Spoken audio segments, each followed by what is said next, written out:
Inilah kisah Christopher Columbus, seorang pria yang berlayar mencari satu hal, namun menemukan sesuatu yang jauh lebih luar biasa. Lahir di Genoa, Italia, sekitar tahun 1451, Christopher Columbus bukanlah sekadar pelaut. Sejak muda, lautan adalah dunianya. Namun di dalam benaknya, ia adalah seorang visioner, seorang pemimpi yang terobsesi dengan peta, bintang, dan gagasan-gagasan radikal. Pada masanya, Eropa tergila-gila pada kekayaan dari timur, rempah-rempah, sutra, dan emas. Namun, rute darat menuju Asia sangatlah berbahaya dan dikendalikan oleh kekuatan saingan, membuat harganya selangit. Di tengah kebuntuan inilah, Columbus mengajukan sebuah ide yang dianggap gila oleh banyak orang. Teorinya terdengar sangat logis, karena dunia ini bulat, ia bisa mencapai pesisir timur Asia dengan berlayar lurus ke arah barat. Namun, rencana brilian ini didasari oleh dua kesalahan fatal. Pertama, ia salah menghitung ukuran bumi, menganggapnya jauh lebih kecil dari yang sebenarnya. Kedua, ia sama sekali tidak tahu bahwa perjalanannya akan dihalangi oleh dua benua raksasa yang belum pernah tergambar di peta Eropa, Amerika Utara dan Amerika Selatan. Dengan keyakinan penuh, ia menawarkan rencananya ke Portugal, namun ditolak. Tak menyerah, ia menghabiskan hampir 7 tahun berikutnya di Spanyol mencoba meyakinkan Raja Ferdinand dan Ratu Isabella, namun terus menghadapi keraguan. Akhirnya, takdir berpihak padanya. Pada awal tahun 1492, setelah Spanyol memenangkan perang, Ratu Isabella setuju untuk mendanai ekspedisinya.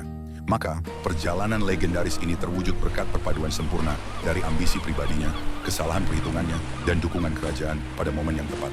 Pada tanggal 3 Agustus 1492, 3 kapal kecil Santa Maria Pinta dan Niña berangkat dari pelabuhan Palos. Mereka berlayar menuju cakrawala yang tak dikenal. Minggu demi minggu berlalu di lautan lepas. Para kru mulai putus asa dan nyaris memberontak. Namun Columbus berhasil meyakinkan mereka untuk bertahan. Pada pukul 2 dini, hari tanggal 12 Oktober 1492, seorang pelaut berteriak, "Tanah! Tanah!" Mereka berhasil. Setelah lebih dari 2 bulan di lautan, mereka mendarat di sebuah pulau di Bahama. Disinilah kesalahpahaman seumur hidupnya dimulai. Yakin telah tiba di Hindia Timur, ia menyebut penduduk asli yang ditemuinya sebagai Indian, orang Hindia.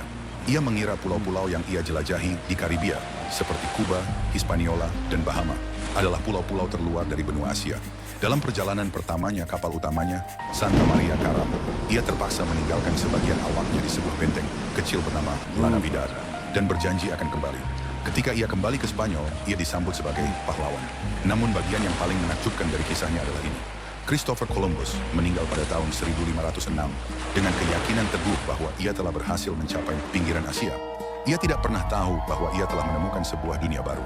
Meskipun tujuannya yang sebenarnya mencari rute barat ke Asia tidak pernah tercapai, penemuan tak sengajanya ini justru secara dramatis mengubah peta dunia dan memulai sebuah babak baru dalam sejarah peradaban manusia.